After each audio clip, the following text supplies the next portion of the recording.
ایک شخص اندھیری رات میں فجر کی نماز پڑھنے کے لیے گھر سے نکلا۔ اندھیرے کی وجہ سے اسے ٹھوکر لگ گئی اور وہ منہ کی بل کیچڑ میں گر گیا۔ کیچڑ سے اٹھ کر وہ گھر واپس آیا اور لباس تبدیل کر کے دوبارہ مسجد کی طرف چل دیا۔ ابھی چند قدم ہی چلا تھا کہ دوبارہ اسے ٹھوکر لگی اور وہ دوبارہ کیچڑ میں گر گیا۔ کیچڑ سے اٹھ کر وہ پھر دوبارہ اپنے گھر گیا، لباس بدلا اور مسجد جانے کے لیے دوبارہ گھر سے نکلا۔ جیسے ہی وہ اپنے گھر سے باہر نکلا تو اس کے دروازے پر اسے ایک شخص ملا جو اپنے ہاتھ میں روشن چراغ تھامے ہوئے تھا۔ چراغ والا شخص چپ چاپ نمازی کے آگے مسجد کی طرف چل دیا۔ اس مرتبہ چراغ وقت کی روشنی میں نمازی کو مسجد پہنچنے میں کسی دشواری کا سامنا نہیں کرنا پڑا۔ وہ خیریت سے مسجد پہنچ گیا۔ مسجد کی دیوار پر پہنچ کر چراغ والا شخص رک گیا۔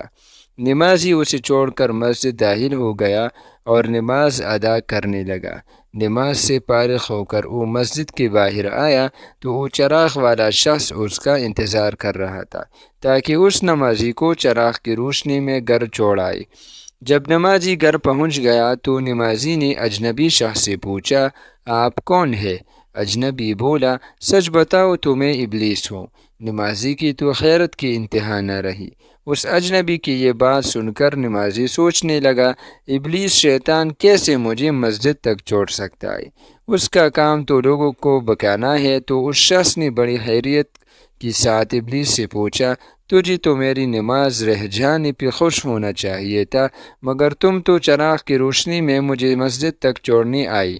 ابلیس نے جواب دیا کہ جب تمہیں پہلے ٹھوکر لگی اور تم لباس تبدیل کر کے مسجد کی طرف پلٹے تو اللہ تعالیٰ نے تیری ساری گناہ معاف فرما دی۔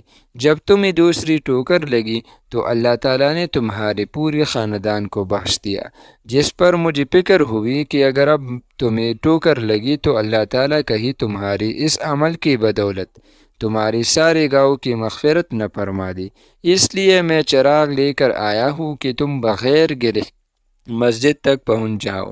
اس شخص نے جیسے ہی یہ بات سنی تو اس نے اللہ تعالیٰ کی بارگاہ میں اپنا سر جھکا کر اللہ کا شکر ادا کیا۔ تو دوستو، یہ ہے ہمارے رب کی شان۔ سبحان اللہ۔